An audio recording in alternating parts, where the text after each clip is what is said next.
Okay, students will do energy today. Now we have already done some basic of this in class 8. Now you already know that what is energy. In fact, energy is the capacity to do work. How much work can be done, that's called the energy of a body. So that means you can say energy is the measurement of work. What is the capacity of doing work?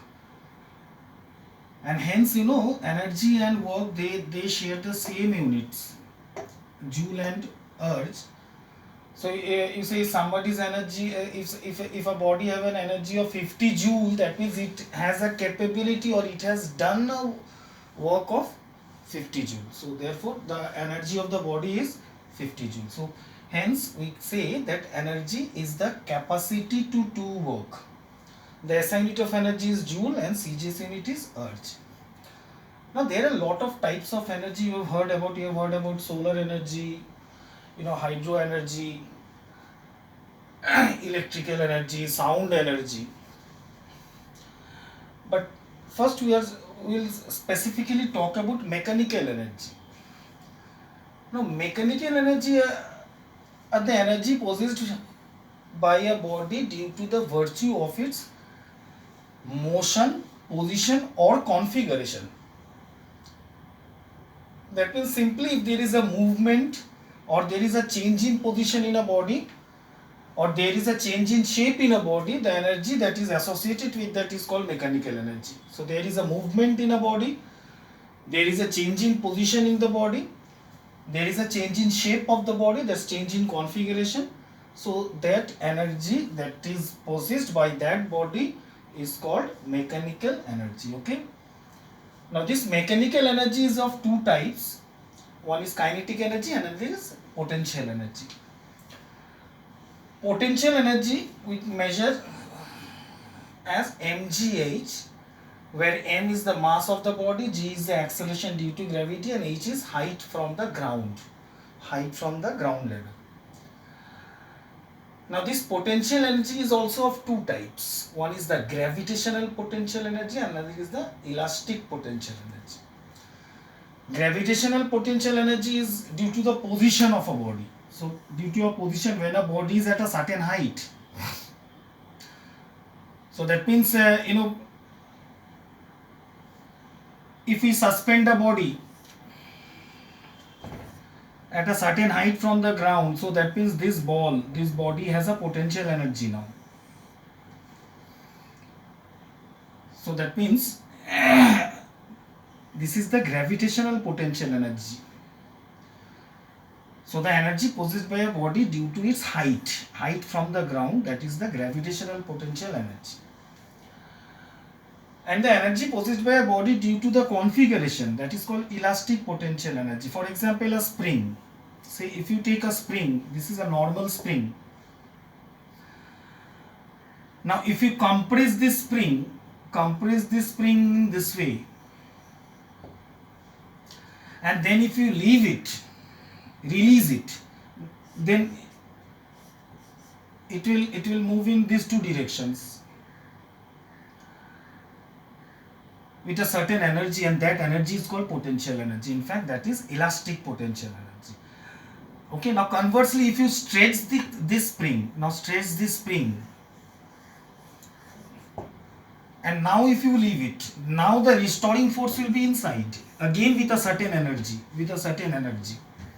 So this energy is also elastic potential energy. So you understand? So gravitational potential energy is of two types.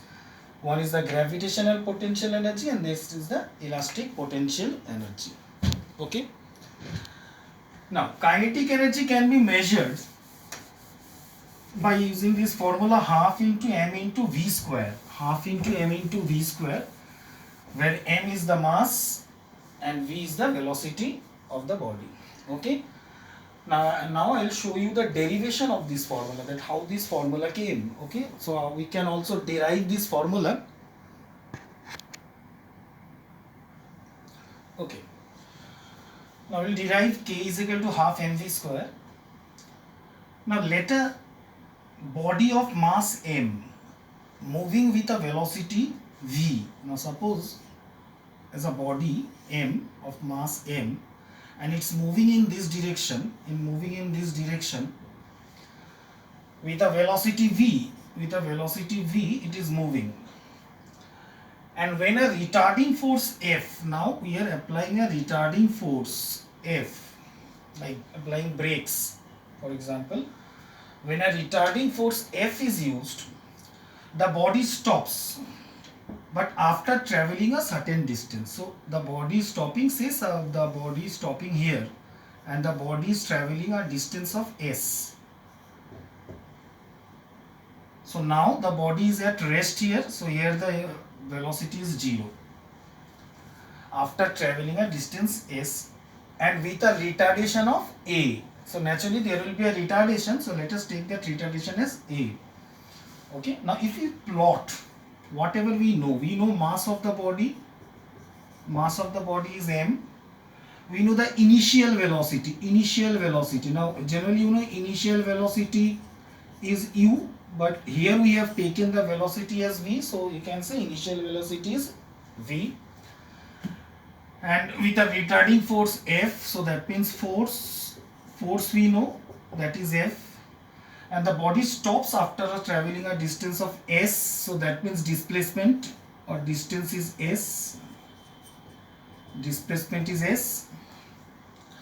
and with a retardation of a. Retardation a means it's negative acceleration, so generally we plot acceleration. So in this case the acceleration of the body will be minus a, okay. Now kinetic energy on the body,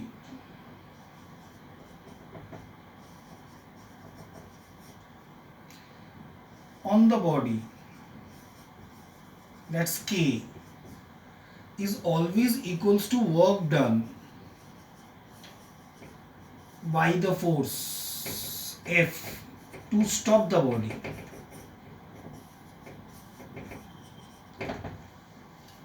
Understand? Because when a body is moving, it has a certain energy. Now to stop the body, you require to give that same amount of energy to stop that body. That means you require same amount of work. So finally you can say that work done is equal to kinetic energy in a body. So kinetic energy on the body is equal to work done by the force. Now work done by the force actually means what? F into S, work is equal to force into displacement. Okay, now look here. Now we know. Now here one more thing also we know. The final velocity. Now final velocity, generally the symbol is v, and so here the final velocity is 0. And we know, according to equation of motion, that v square is equal to u square plus 2s. Now here v is 0, final velocity is 0. Here initial velocity is v, so v square 2. Here a means minus a and s is s. So finally we got what? 0 is equal to v square minus 2s. Therefore we got 2as equals to v square, and therefore we got s is equal to v square by 2, is it? Okay, so we can say that s is equal to v square by 2l. Let it be number 1. Now come here. We have seen that kinetic energy is equal to work done, and work done is F into S. Now F means F means m into a, and S we got from 1, and that is v square by 2a. So we can write here from 1, and then so finally you can see you got kinetic energy as mv square by 2, and that actually is half into m into v square. Understand? It's very important derivation. Okay, practice it. So just copy this one. Okay, it's very important. You should practice. Okay.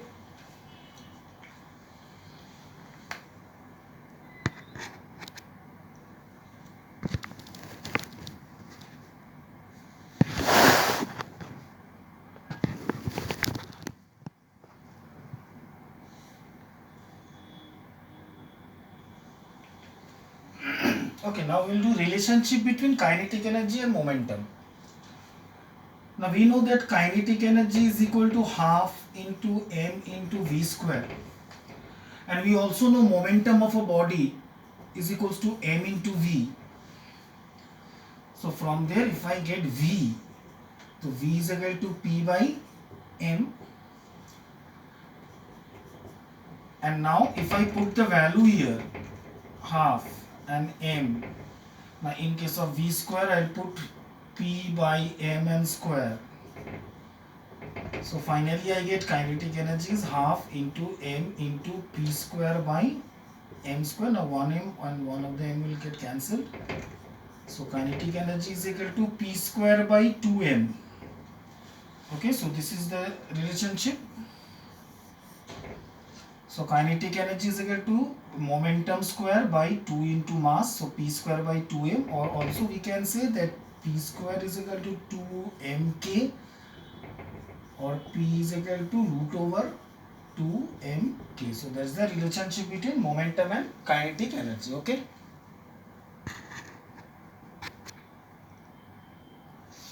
Okay, now next is work energy theorem. Now it states that that work done by a force in a moving body is always equal to the change in kinetic energy. Understand?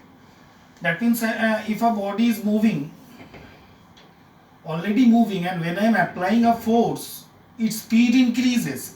So when its speed increases, its kinetic energy also increases. Then how much work is done by the force? The work done by the force is the increase in kinetic energy. Okay, so this, and that final means, in fact we can say it is half into m v square minus half into m u square. That means final kinetic energy minus initial kinetic energy. So that means it is equal to the change in kinetic energy. So we can also derive this. Now let a body of mass m moving with a velocity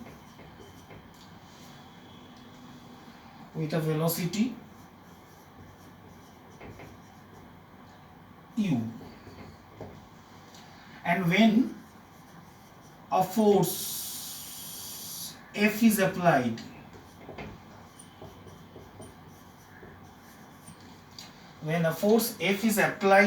to the body,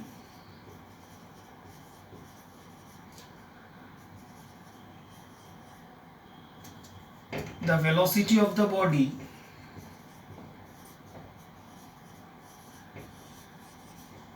reaches to v or increases to v.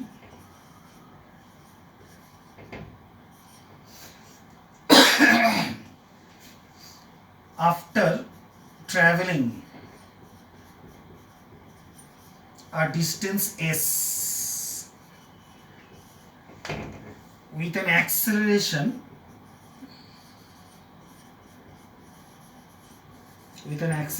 a. Okay, understand? So there is a body, try to understand, there is a body which is already moving, so its initial velocity is u, and when a force is applied to this body, an extra force, naturally the speed of the body will increase, and when the speed is increasing, the velocity of the body reaches to v, and during this for reaching from u to v, it has traveled a distance of s and with an acceleration a. Then how much work is done? That is what we have to find. The work done is the change in kinetic energy of this body. So change in kinetic energy will be what? Half into m into v square minus half into m into u square. Okay, so we can start here, and therefore we can say that work done by the force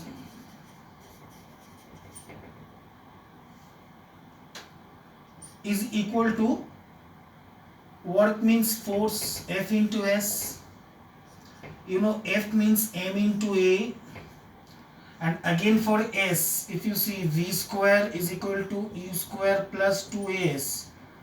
So we can say that V square minus U square by 2A is equal to S.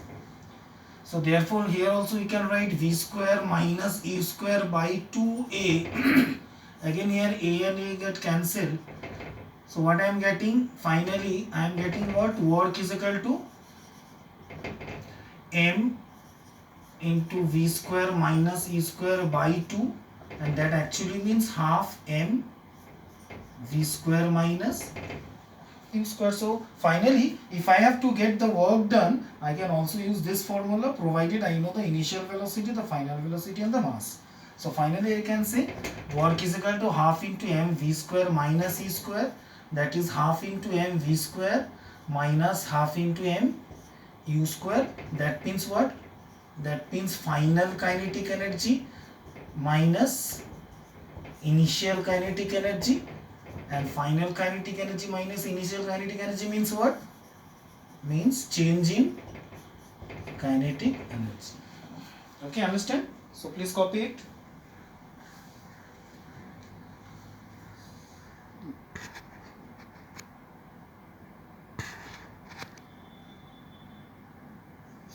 Okay, now we'll do laws of conservation of energy. This also you know, that the energy cannot be created nor be destroyed, but can be transferred from one form to another form. Now this we can explain with the help of this, that for a freely falling body under gravity, we can explain the law of conservation of energy. But first of all, let me explain you in short. Try to understand. Now suppose this is a ground, and suppose a body at this point is there, means somebody is holding like this, and this is the height. So now in this case, you know what happens? The kinetic energy of the ball is zero, of the body is zero. Why? Because there is no movement in the ball. But the potential energy is maximum.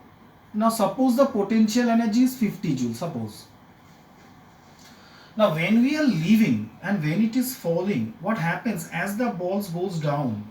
Means I am explaining in slow motion.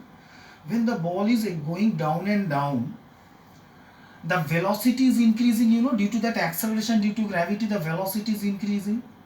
And if the velocity increases, the kinetic energy will also increase. But as the ball is in fact falling, the height from the ground of the ball is decreasing. Now since the height of the ball is decreasing, so the potential energy will decrease. But ultimately,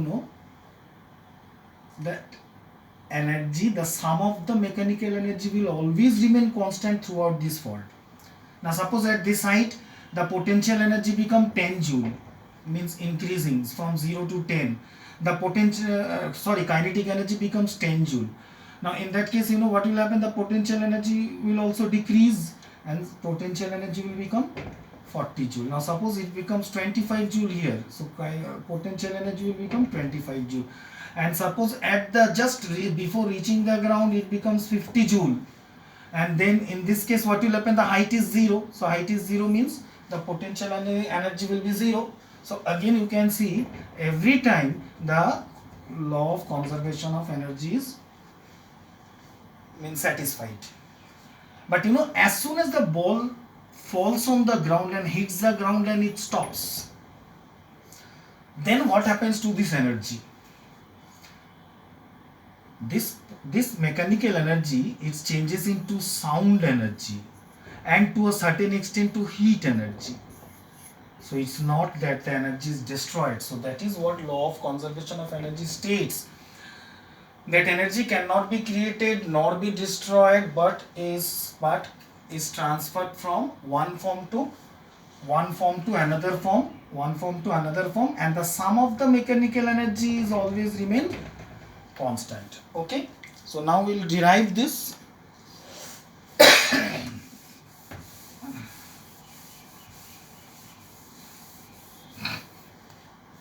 Now for this derivation, we'll just take three positions. Now suppose a body is from a certain height from the ground. Now suppose it is at a height of h. from the ground. So let this position be position A. Now we will study three positions. Okay, three positions, and we will explain law of conservation of energy. Now what position we will take? First of all, we will take the initial position, that is as position A. Then we will take another position in anywhere midway between this, that will be position B. And the third, the last position we will see will be just before reaching the ground, so that will be position C. Now at position A,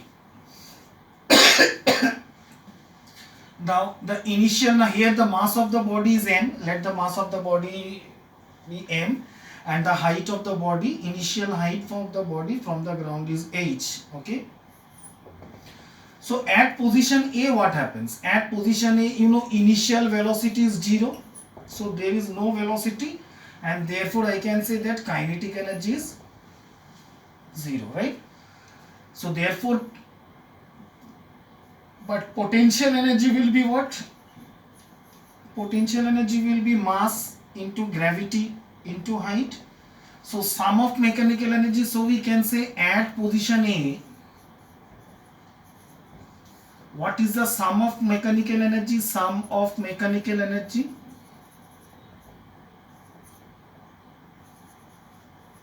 now sum of mechanical energy, that is K, kinetic energy, and generally for gravitational potential energy we use symbol U, so we can also use U here. So K is 0 and U is mgh, so finally I got mgh as the sum of mechanical energy in this position. So that means in the initial position, that is position A.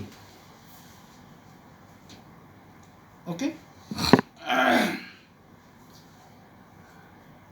Okay, now let this body, now when it is falling free, during its free fall, let it reaches to a certain position. Say at this position when it is reaching, so I'm naming that position as position B, and this position is what? This position, suppose the body has traveled a distance, or the fallen has at a distance x and reaches to position B. Okay, so reaches to position B.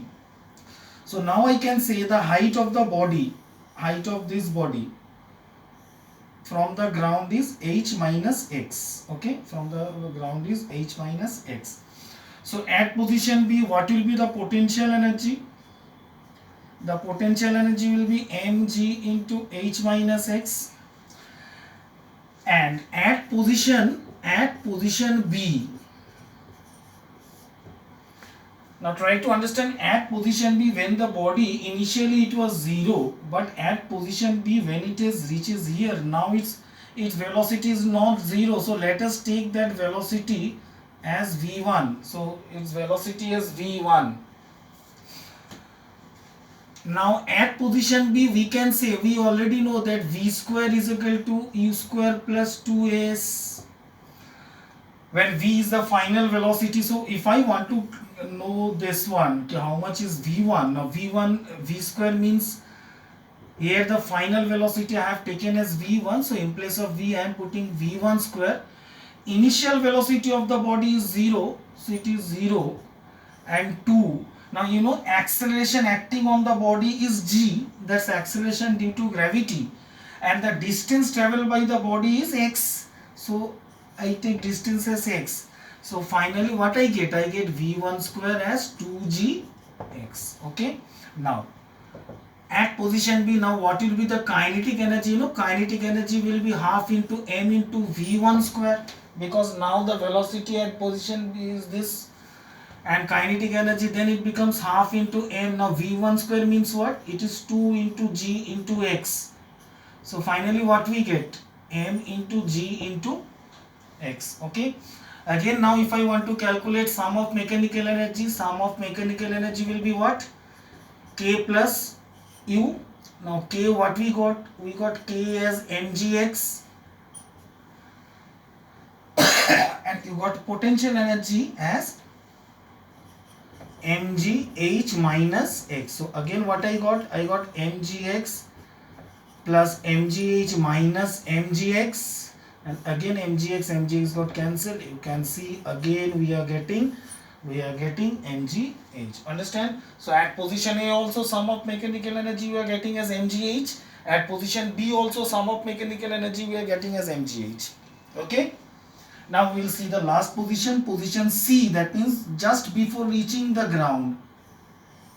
Now just before reaching the ground, if I take that position as C, position C, and now here you can see that the potential energy will be 0, but here the velocity, again the velocity, the ball is falling from here to here, it reaches to v1, and again from here to here when it reaches, again its velocity will increase, and let the velocity be v. At this case let us take the velocity as v. Okay, so at position C, so at position C we already got u is equal to 0. Why? Means potential energy is 0 since height is 0. And we know kinetic energy will be half into m into v square, where v is the velocity. But we know that v square is equal to again u square plus 2as. Again v, we have taken v as v here. U is 0 plus 2, a means g, and s means the distance traveled. Now ball has traveled from here to here, so in fact the distance traveled will take as h. So finally we got v square is equal to 2gh, and now we get kinetic energy is equal to half into m into v square. So again half into m into 2gh. Again you see 2 got cancelled. You got kinetic energy as mgh, and hence again at position C we get sum of mechanical energy is k plus u. See, kinetic energy is mgh, and again mechanical that's potential is 0. So you got mgh, and this is number 3. Understand? So we have seen at position A, at position B, at position C, that's from 1, 2 and 3. Always the sum of the mechanical energy is always constant. That's m into g into h. And after reaching the ground, when both the kinetic energy and the potential energy become 0, that means that energy has converted into sound and heat energy, which I have already explained you before. Okay, so now copy it. Very important this is. You should practice it. Okay, repeatedly you should practice it. And there are other also theoretical part in this chapter that I have given you in the notes. You just go through the notes. So nothing to explain there. You have already done in class 8 and 9. So just go through them. So okay, work, power, energy is completed. Okay.